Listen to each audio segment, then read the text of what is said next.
That's always going to be funny. Yeah. Welcome to the channel, guys. Still It's can't get Nick and Ant at Talk and Review. Hey. If you haven't done so already, make sure that you hit that subscribe button. And we're going to be doing a movie review on True Romance. And this was a suggestion from Barry at Centralize. Thank you very much, Barry. Yeah, we'll just give it a few moments. Let people start coming in.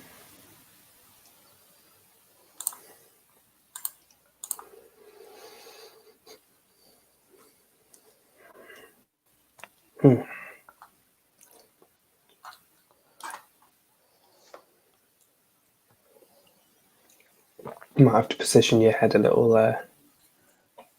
Move it this way. Yeah. Or that way. Which one? Christian's in my way. Or I could crouch down and he could have a bit of my hair.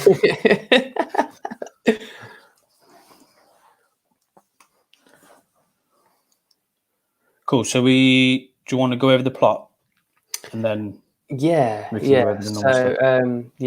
it's an interesting one. So I had not seen this before. This was, like you said, it was suggested by Barry, and he was heavily suggesting that I watch it. And you also said that I should be watching it as well. I'd never even really heard of it, let alone seen it. So it was an interesting one on me. I didn't know what to expect. So the plot is basically man and a woman meet each other. Man being Christian Slater, woman being Patricia Arquette, and she's a call girl who happens upon Clarence, or Christian, however you want to call him, and they instantly fall in love. And in the midst of going through the next couple of days, hours, it doesn't really say how long that bit goes on for between and marrying, but they find basically try and go get her stuff back from her old pimp, and find themselves with a suitcase full of cocaine, which they plan on selling to the highest bidder, using the money to go and live their fantasy life together.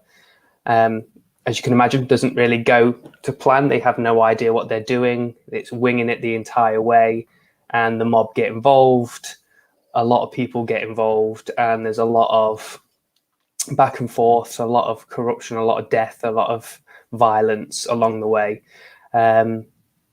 But then I suppose, are we going into spoiler territory? Should I reveal the end, or what do you think?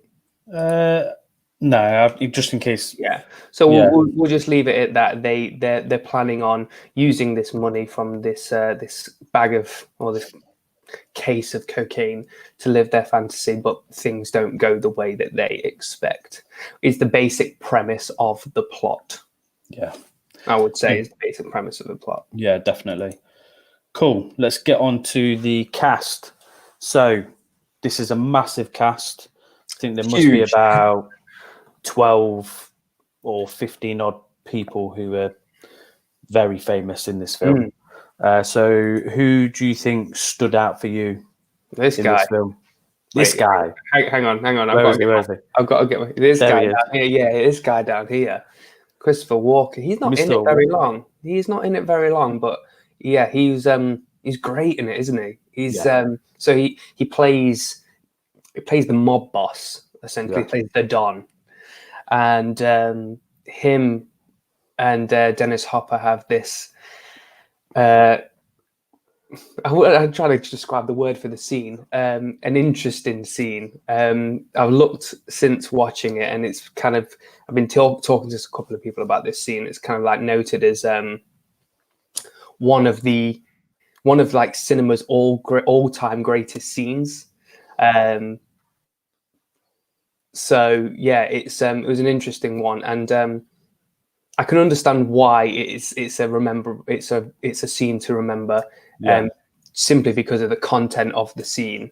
It's a very daring subject, especially for all people involved. So I was interested. I was intrigued by it because the acting is done really, really well in this scene. Like, you feel the tension throughout. Like you feel like you know what's going to happen. Like you know what's going to happen, but like you can feel the tension building throughout, and it's really well acted by both of the main counterparts, and even his henchmen beside him. But it's really well acted. But I have a gripe. I do actually have a gripe with that scene, which I suppose. Do you want to get onto in a bit, or should we talk about the? Yeah, we'll go on to it in a bit and talk about the other cast members. Other cast members that I really liked was Gandolfini, Mr. Tony Soprano himself was great in this movie. Like he plays that kind of role really, really well. Yeah. Really, really well, and obviously he plays it. I mean, he's garnered a full TV series, basically playing that kind of role. He's quite scary, and it's very that end scene, isn't he? Yeah, very intimidating, very charismatic and charming at the same time. Like terrifying. But yeah, really, really. You can just switch it on, can't he? Yeah, absolutely. Yeah, he's great. Yeah, like. You wouldn't want to get on the bad side of him. You definitely wouldn't want to get on the bad side of him, and he plays that really well. Yeah. Really well. I think Gary Oldman, absolutely fantastic.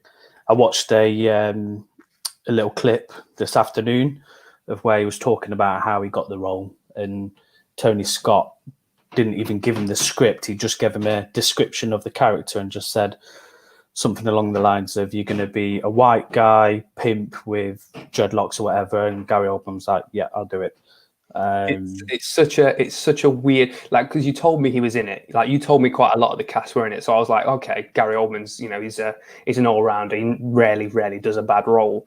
Yeah. And I was waiting to see, and he comes in fairly early.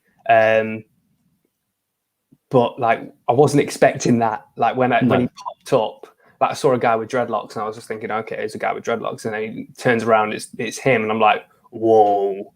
And then he starts talking, and you're like, this is mad, because it's not like a Gary Oldman you'd ever see before, and it started, and I loved it. I loved the way that he portrayed this character, because he was horrible. He played it perfectly well. He came up with the whole look.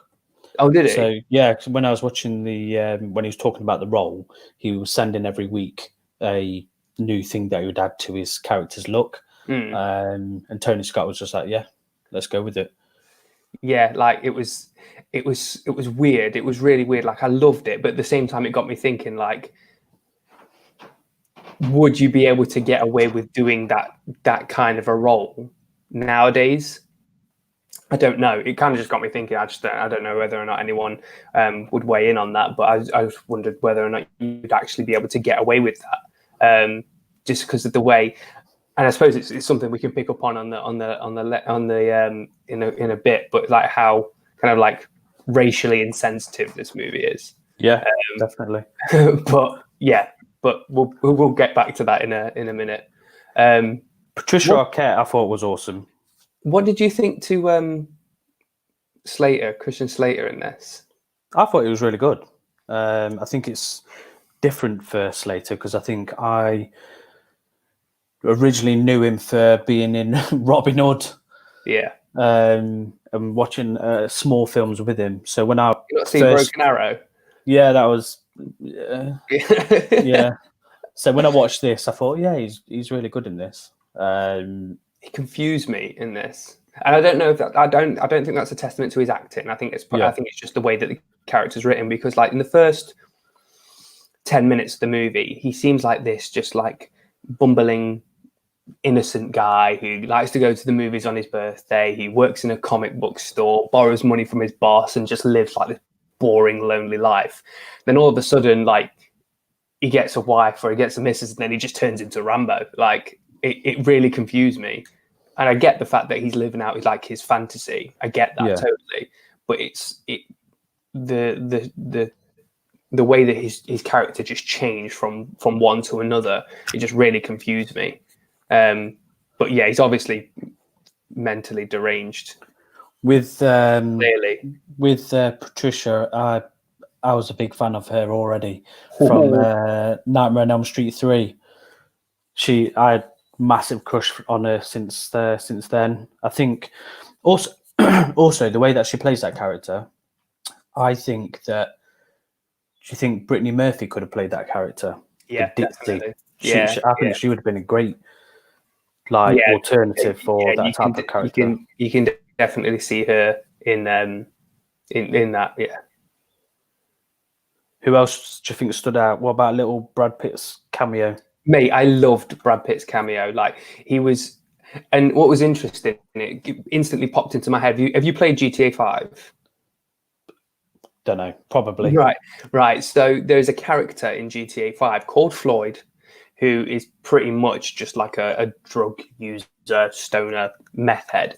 And as soon as I saw him, it like pinged into my head that character must be created off the back of this character here. I absolutely loved it. I loved him because someone as big as Brad Pitt, even when this came out, like someone as big as Brad Pitt, like doing such a small role like that, but he's hilarious at the same time. It's kind of like you would never see a player that big playing a role that small nowadays. You just wouldn't. Yeah. I mean, he's still known to drop in a cameo now and again. I know, like in Deadpool 2, he was in it for like 2 seconds for the price of a cup of coffee or something like that. I think he's already got paid for it. So maybe it's just he likes the stuff he likes doing. But yeah, I love Brad Pitt in this. I thought it was great. I watched something, Margot Robbie. She absolutely loves this film, and she had the music from this film on her wedding day as she walked down the aisle. That's how much she was obsessed with this film. On the music, I was speaking to Graham, who's actually in the comments. This guy, I was speaking to Graham about this movie the other day, and I was talking about the music and the score and how good it is throughout. But one thing that really confused me was it's not confused me, it just threw me off a little bit. It was at random times, like steel drum kind of like music would just play in the middle of people talking about something that didn't relate to that kind of music at all. It was really quite heavy stuff. And then all of a sudden this really uplifting music was like playing, and it's like, where is this coming from? And I understand that is because they're kind of living out their fantasy, and everything's kind of like a bit of a fantasy world. They're doing what they want and no one's going to stop them. And it's their dream to kind of like do this. And it's almost kind of like dream music.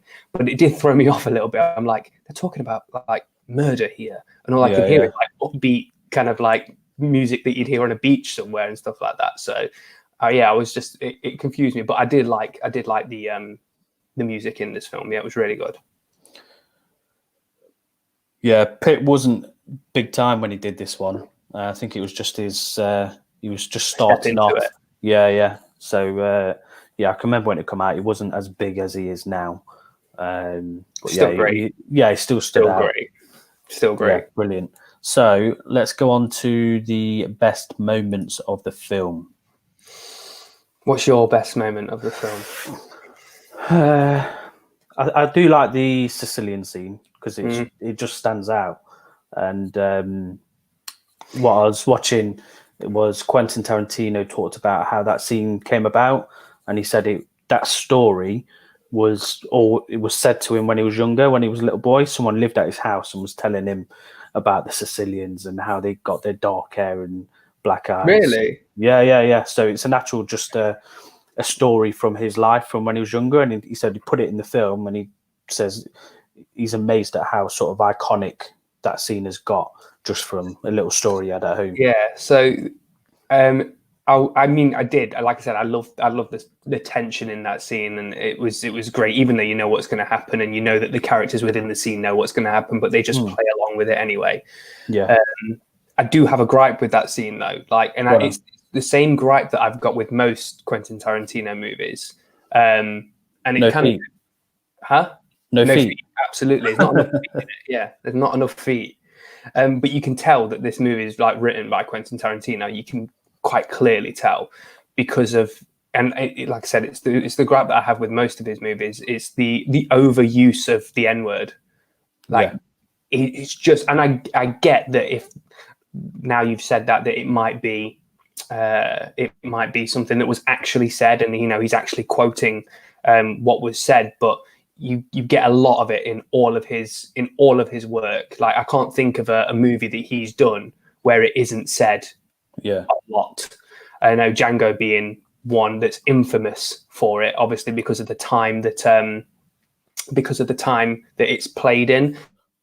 And I get that, during this time within the 90s, you've probably got a lot of racial insensitivity and things like that. And but at the same time, I'm kind of like, it almost feels like it's there solely for shock value and shock factor. And I think he does that in a lot of his movies. And whilst it makes for entertaining watching, like I said, that scene is great, and I would watch it over and over again just from an acting perspective more than anything. I can't get past the overuse of it to me it's purely there for shock value. But that's not I suppose that's not to the detriment of this film. That's my gripe with Quentin Tarantino's writing for most of his, if not all of his movies. I think with this film, I think what Graham and Dan are saying, I think all of these scenes, the Arquette scene where she's getting battered and the Gary Oldman scene, all of these are such iconic scenes within that film. You can't really pick one because they're all with different people as well. It's such a diverse kind of like skill set in this movie. Like the Gandolfini Arquette fight was it kind of knocks it out of you a little bit. It takes your breath away because it's so violent. Like, I mean, not to the sense of that, there is blood flying everywhere, but it's not gory violent. It's just like, it's a big guy battering this small woman who's literally taking a huge beating, and it feels a bit realistic. Not as such, but it feels like it's over the top. It's like I said, it's very Quentin Tarantino, but it feels real enough to be like, oh my god! Like you feel the punches, you feel the kicks and the scratches and the everything, and the hit with a toilet seat and you feel it all. That is a great scene though, especially at the end after he's been done in, and she's still going, and she still keeps battering him with the shotgun and stuff. It's I can see why it's an iconic scene. Like I said, it's very raw, it's very visceral. But yeah, like it's hard. It's a hard scene. It's a hard scene. Drexel scene. What I like about Oldman is it's not even his look. It's just like his mannerisms. I think there was one bit where he's like, I don't know what he does. He does something with his mouth. He's like kissing his teeth and stuff like that, and it's just so bang on. Yeah, and I agree. Like, I totally agree. Like the teeth thing, like you can't help but notice that he's constantly. And I don't know if that is a character choice. I hope it's a character choice, but he was eating just before he started talking. So I'm either hoping it was on purpose or he's just got stuff in his teeth and he's just trying to get words out. I don't know. It was a wicked character, kind of like just a kind of like a thing that this character has. But yeah, he's a repulsive guy. Like he is. I mean, just look at him. Just look at him below your face, Nick. He's a repulsive guy. Everything about him is there to turn you off, and he plays that role so, like, it's really weird to say it because it's Gary Oldman, and I know that he can play nutcases. I mean, look at Leon; he's great in Leon. He's a nutcase, but it's weird to see Gary Oldman in a role like this because it's so youthful. Whereas I don't really kind of associate youthfulness anymore with Gary Oldman because he's such a vet. He's such an old school kind of actor. I don't associate youthfulness with him. But given the fact that this movie was in the 90s, it makes sense. We all age. So I think Oldman reminds me much like Pacino, just in terms of how they act. So both of them in real life are very sort of small, quiet, sort of timid, but on screen they're like massive, bigger than life characters and can really transform into characters. So yeah, Oldman is definitely up there with some of the best actors. Yeah, I totally agree. I like the majority of the stuff that Oldman's in. You can't help but love. He's great. He's great in almost everything he's in. Like I said, Leon being a prime example. He is a very, very bad man in that movie, and he's great. He's great at it. Yeah, he's you can't really go wrong with Oldman. You can't go wrong with Oldman at all. I will say though, the entirety, rather than best moments, the entirety of this movie, it kind of confused me of who I should be rooting for. Let's hang on a second. Let's take that banner away because you can't really see your can't really see your face there. There you go. I kind of was confused about who I was rooting for here because I was kind of like assessing, who's there and the way that the plot kind of intertwines into each other and how you're following these main two characters. Was you rooting for Elliot in the lift? I just didn't want him to wet himself in the lift. I was expecting him to wet himself, if I'm being honest. But I just didn't know who I was rooting for because whilst these are the main characters, they're clearly unhinged. Like they're not your typical good guys, are they? They're not the do it for everything good and pure. They are two people that have stolen a hella load of drugs to sell it to even worse people for all the money, just so that they can, get on and crack on with life. And they end up killing a lot of people in the process. And then, at the end of it, you kind of like, do I want these people to win? Like, am I supposed to want these people to win? It's like a movie with no good guys in it. The police in this, like, they're kind of bad guys as well because they're not nice people. They do horrible things for for justice, I guess, but they're not good guys. There are no good guys in this movie, and I suppose it's kind of the same with a lot of Tarantino movies. Again, it's a very Tarantino-y type movie. So you either love it or you hate it. I was very by who I should be rooting for. The original ending that Tarantino wrote, because Tony Scott changed the ending. So what Tarantino's ending was going to be was Slater was going to die, and then he should have. And then Patricia's character was going to go off with the money, and her sort of stance was that I was just playing him. I didn't really like him. I just wanted to get away from Drexel, just wanted the cash and just go away. That was his original ending, but then Tony Scott then changed it. I think it would have been better if he died. Like, obviously when he gets in the scene where you think that he's dead, you kind of, it's almost a sense of, well, he probably should die because he doesn't really deserve to live. Yeah. If that, because not he doesn't deserve to live. That's a horrible thing to say, but considering what he's done, it wouldn't be so bad that if he did die, because let's be honest, he's going around selling drugs and killing people. He's not a good guy. So if he did die, so you know what I mean? But like, it's not like he's been like your knight in shining armor who can do no wrong and he's dead, and then you go, oh my god.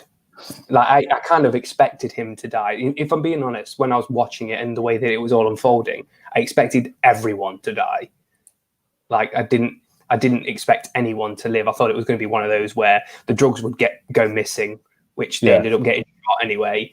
All of the people within the shootout were going to die, and it would just be a case of, it would be like them talking over the top of it, and then it would kind of like fade to black or something like that. I never actually expected them to live. That's interesting what Dan's put. She ended up working with Mr. White from Reservoir Dogs in Tarantino's script. Oh, really? Oh, interesting. Are you serious with that, or are you just kind of? Wouldn't surprise me. Serious with that? That could be pretty cool. Yeah, that would be a good sort of link. Yeah. But then, oh no, he's not. I thought there was someone else who was a character in True Romance, but he's not. Who? Yeah, that would be. I thought it was one. I forgot his name now. He's one of the Reservoir Dogs. I thought he was one of the police officers, but it's Sizemore. That's one of the police officers. Oh, okay. Yeah, I got confused. I think is Sizemore in Reservoir Dogs?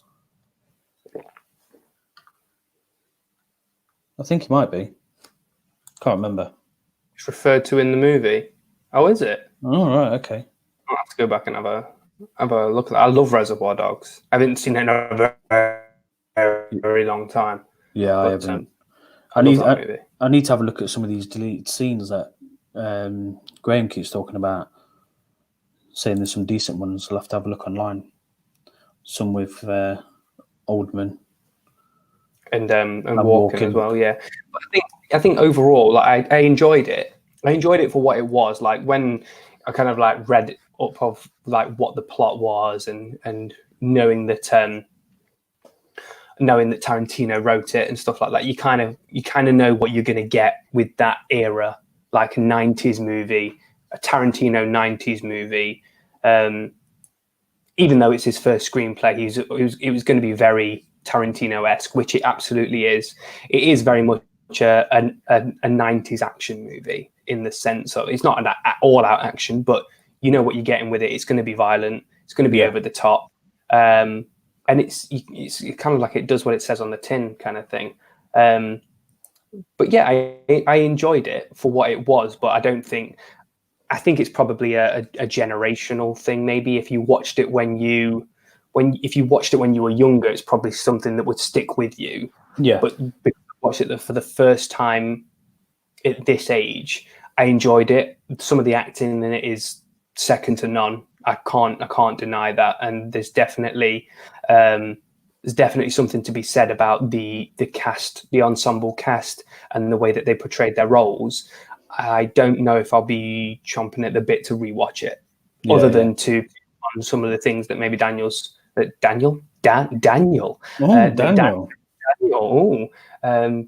Dan said. But I don't think I'll be, itching to go back to watch it anytime soon. It might be something I can revisit in a couple of years or something like that.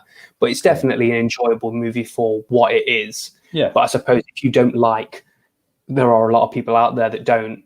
If you don't like Tarantino's style, you don't like the way that he kind of like writes a story, because it can be a little bit convoluted, a bit complicated. Yeah. This is quite simple for Tarantino, but his screenplay, the way that he writes a screenplay is very specific.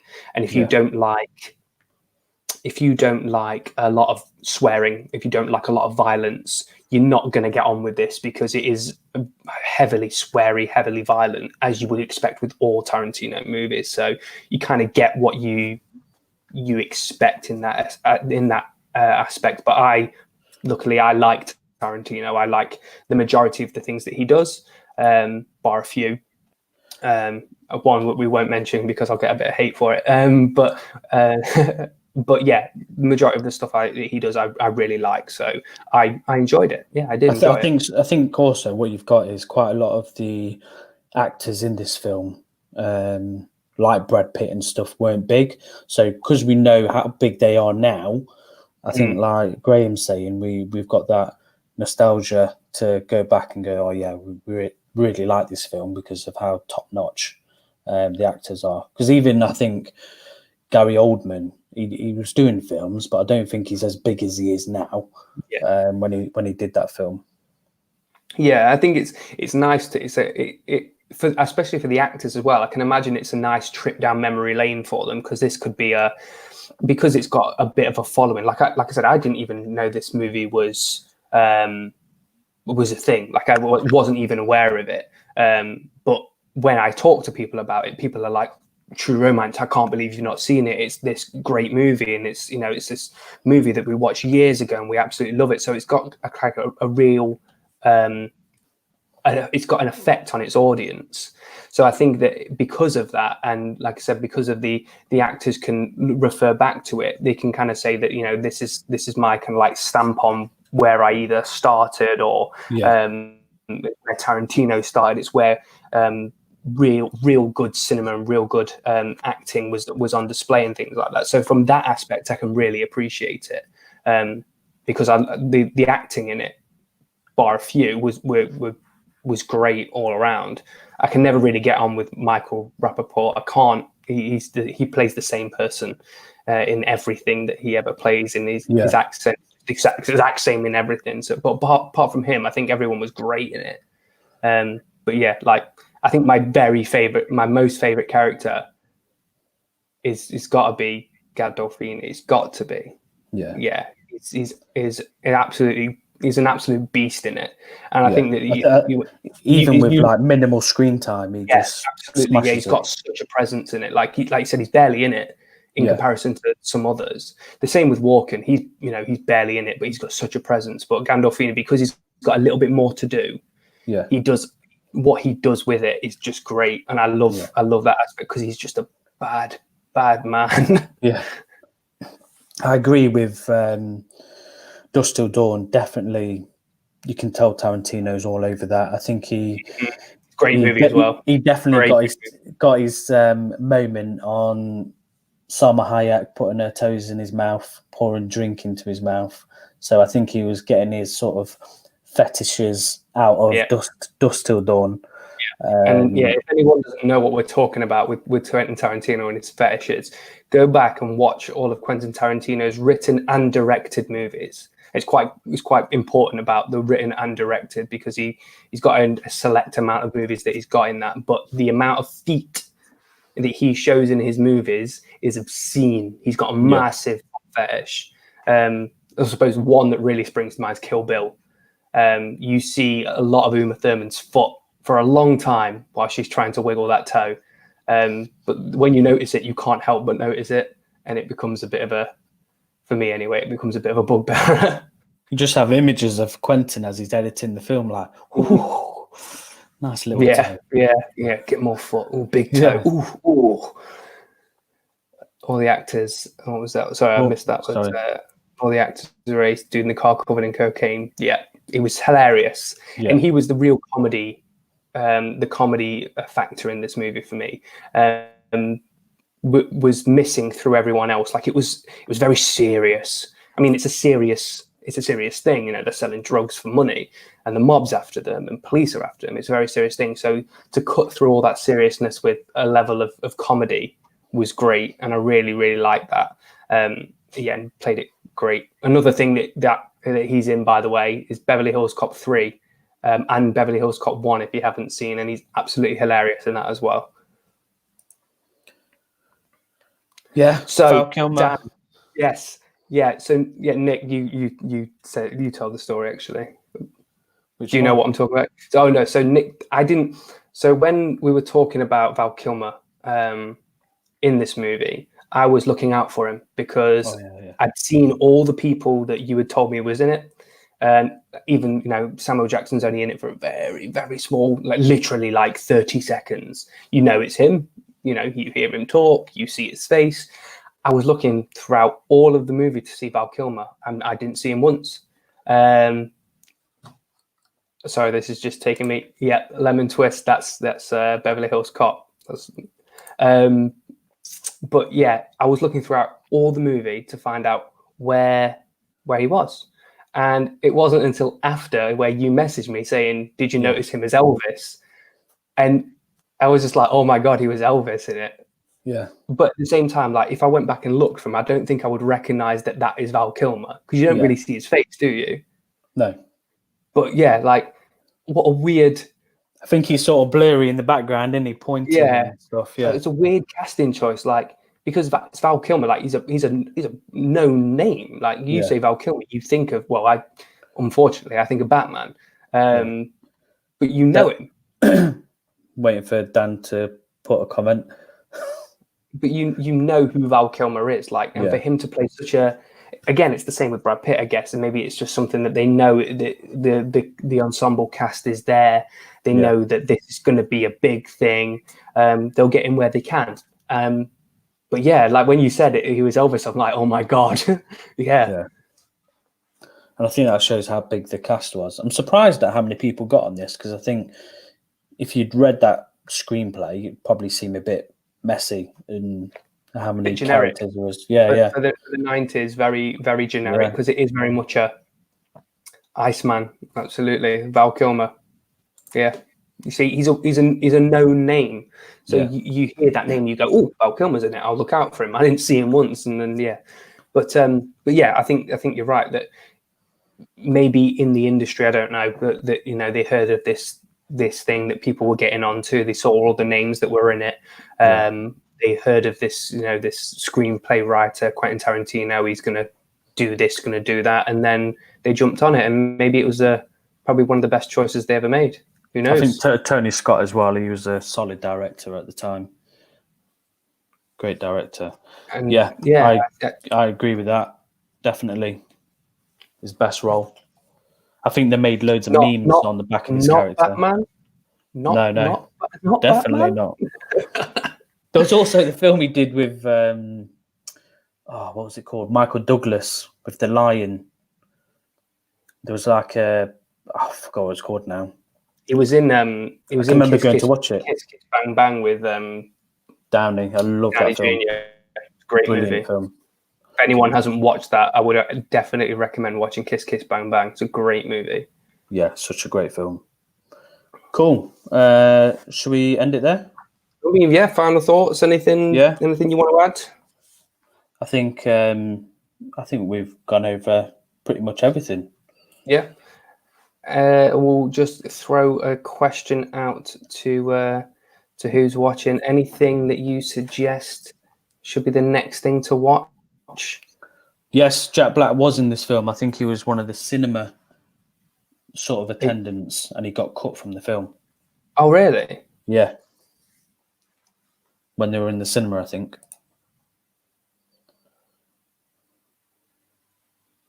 I did not know that.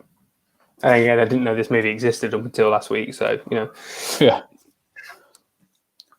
Cool. But, yeah, we'll leave it there then, guys. Thanks you very much for tuning in. We're going to try and keep these kind of like live reviews to we've gone over a little bit, but about a 30-minute maximum, really. We don't want to kind of like go over it and maybe have more of a longer discussion as we're doing, as we did last week, on keep those on to Fridays, where we just have like a genuine, a general talk about movies, fragrances, everything related that way. So thank you all for watching. Thank you for the active comments. Appreciate it.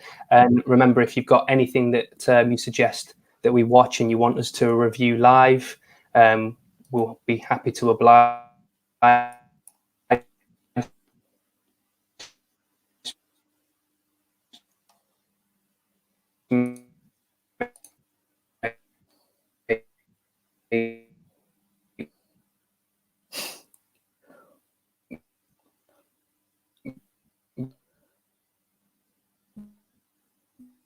think it froze.